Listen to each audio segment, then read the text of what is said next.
श्रीमद् भागवत गीता में भगवान कृष्ण के द्वारा रणभूमि में अर्जुन को उपदेश दिए गए हैं। गीता की बातें मनुष्य को सही तरह से जीवन जीने का रास्ता दिखाती हैं। गीता के उपदेश हमें धर्म के मार्ग पर चलते हुए अच्छे कर्म करने की शिक्षा देते हैं।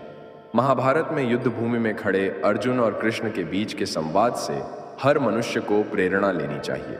चलिए जानते हैं। जब अर्जुन युद्ध भूमि में जाते हैं तो अपने सामने पितामह और सगे संबंधियों को देखकर विचलित हो जाते हैं। तब भगवान श्री कृष्ण उन्हें सही ज्ञान देते हैं। श्री कृष्ण अर्जुन को उपदेश देते हुए कहते हैं कि हे पार्थ, ये युद्ध धर्म और अधर्म के मध्य है, इसलिए अपने शस्त्र उठाओ और धर्म की स्थापना करो। भगवान श्री कृष्ण धर्म के मार्ग पर चलने की शिक्षा देते हैं। मनुष्य को भी धर्म का पालन करना चाहिए। गीता में कहा गया है कि क्रोध से भ्रम उत्पन्न होता है, जिससे बुद्धि व्यग्र हो जाती है।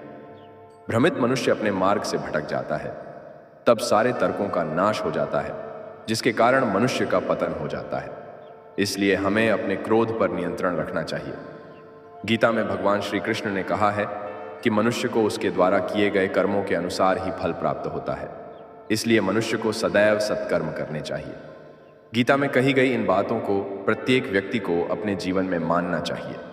गीता में भगवान श्री कृष्ण ने कहा है कि मनुष्य को उसके द्वारा किए गए कर्मों के अनुसार ही फल प्राप्त होता है, इसलिए मनुष्य को सदैव सत्कर्म करने चाहिए। भगवान श्री कृष्ण कहते हैं कि मृत्यु एक अटल सत्य है, किंतु केवल यह शरीर नश्वर है। आत्मा अजर अमर है। आत्मा को कोई काट नहीं सकता, अग्नि जला नहीं सकती और पानी गीला नहीं कर सकता। जिस प्रकार से एक वस्त्र बदलकर दूसरे वस्त्र धारण किए जाते हैं, उसी प्रकार आत्मा एक शरीर का त्याग करके दूसरे जीव में प्रवेश करती है। किसी संत से एक व्यक्ति ने पूछा कि आपके जीवन में इतनी शांति, प्रसन्नता और उल्लास कैसे है? इस पर संत ने मुस्कुराते हुए कहा था कि अपने कर्मों के प्रति यदि आप आज से ही सजग और सतर्क हो जाते हैं तो यह सब आप भी पा सकते हैं। सारा खेल कर्मों का है। हम कर्म अच्छा करते नहीं और फल बहुत अच्छा चाहते हैं। ये भला कैसे संभव होगा?